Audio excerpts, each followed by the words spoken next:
Welcome back, everyone, for another deep dive. This time, we're going to dig into a character a lot of you seem to find fascinating, Tyler Durden. Definitely a fun one to unpack. And we're going with the Enneagram on this one. You guys have pegged him as an 8. An 8, yeah. Specifically an E8 sexual, which Mhm. I got to say, the more I look at it, the more it makes a lot of sense. Big time. And you've really honed in on the intensity, which is so key for the sexual 8. Right.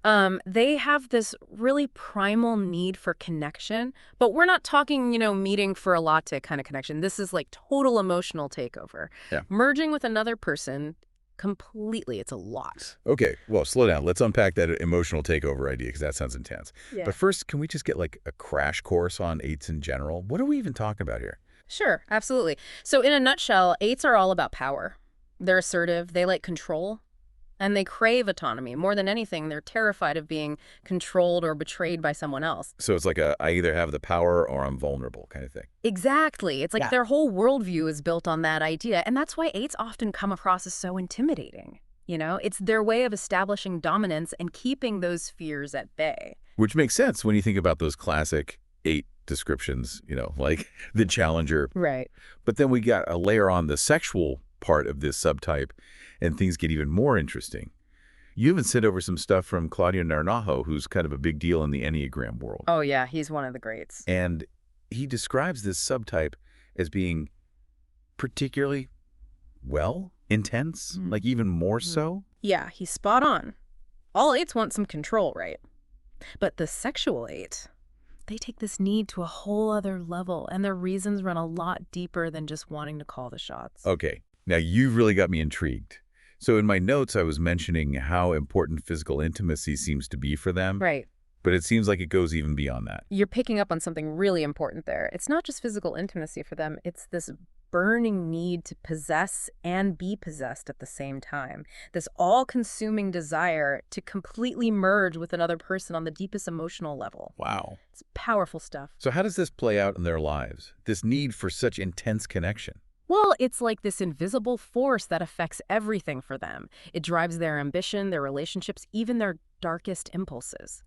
It's all fueled by this primal need to experience life on the most visceral level possible. That sounds both exhilarating and terrifying at the same time. It can be both.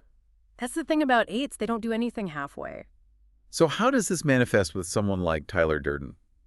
When I think about Tyler Durden and how magnetic he is, it's like he can't just walk into a room. He has to completely own it. Like that first time we see him in the bar, he's not even doing anything crazy yet. But you can't take your eyes off him. Exactly. And that takes us right back to what we were talking about with the sexual 8 and their core desires. Remember, Yeah. they don't just want to be present. They want to dominate, to consume, to be at the center of everything. It's all about them. It really is. And that quote from Naranjo you pulled out about the sexual 8, the sexual 8 always wants to be the center. Their power comes from a greater seduction, a greater power of fascination. And every time I hear that, it's like they have this pull on everyone around them. It's true. They command attention without even trying sometimes. And it's more than attention-seeking, isn't it? It's about wielding power. It's about controlling the emotional atmosphere of a situation. Bending everyone to their will. Yeah, and doing it with just their personality. Do you think a sexual 8 can ever truly share power, though? Like in a relationship? That's a great question, because it gets to the heart of what makes them tick. They crave this deep connection, but needing all that control makes it tough to be vulnerable. It's that scene where Tyler's teaching the narrator how to really fight. He's practically begging him to hit him as hard as he can. Right. But you can tell that Tyler would never let himself actually get hurt. Like, really defeated. Such a good example. That scene sums up the E8 sexual perfectly. They want to surrender. They want to not be in control for once. But they can't ever quite let go. It's interesting, though, because Tyler seems drawn to chaos as much as he wants to be in control. Right. I mean, it's the guy who blows up buildings just because he can.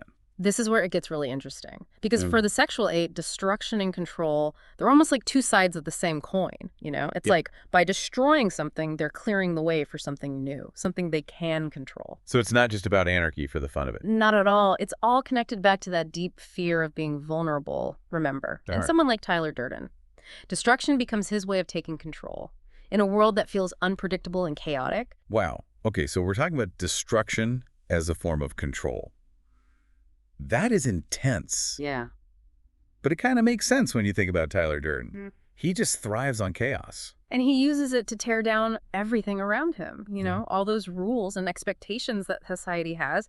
He wants to rebuild it all in his own image. It's like he's saying, you think you can control things. I'll show you what real control is. Exactly. And don't forget about how he actually does the destroying, too. It's like there's this ritualistic element to it, like those chemical burns he gives people. He's not just trying to hurt them. It's like he's branding them, marking them as his. That's a really interesting point. It's like he needs to leave his mark on everything and everyone. Yeah.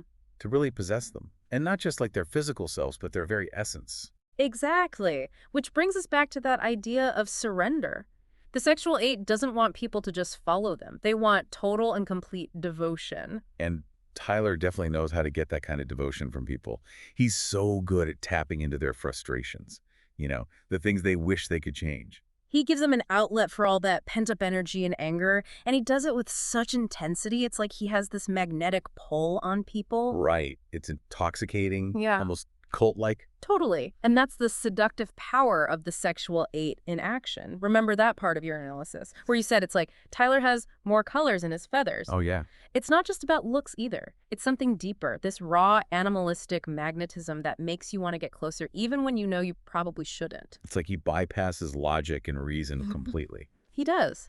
And he taps into that primal part of us that wants to be led, that craves a sense of belonging. And Tyler offers that, twisted as it might be. Yeah, he creates this whole other reality where his brand of anarchy is the only way to survive. And the crazier things get, the stronger his hold over everyone becomes. It's terrifying, but also kind of brilliant. It definitely makes you think, is it all an act, though? I mean, this need to control everyone and everything, is it just to cover up some kind of insecurity deep down? Naho talks about how 8s have this wounded heart, Yeah. This deep fear of vulnerability that drives them. So you think that's true for Tyler? I do. I think deep down he's terrified of letting his guard down, of being hurt. So he creates this persona, this world where vulnerability doesn't exist. So what we're really saying is Tyler Durden is a cautionary tale about what happens when our need for control consumes us. Maybe. In a way, yeah. He's a reminder that even the most charismatic and alluring people can be driven by fear and insecurity, and that understanding our own motivations can be the key to breaking free from destructive patterns in our own lives. This has been incredible. Thank you so much for taking us on this deep dive into the complicated and fascinating world of the asexual and, of course, Tyler Durden. It's given us a lot to think about. The pleasure was all mine. Keep those requests coming, everybody. We'll be back soon with another deep dive.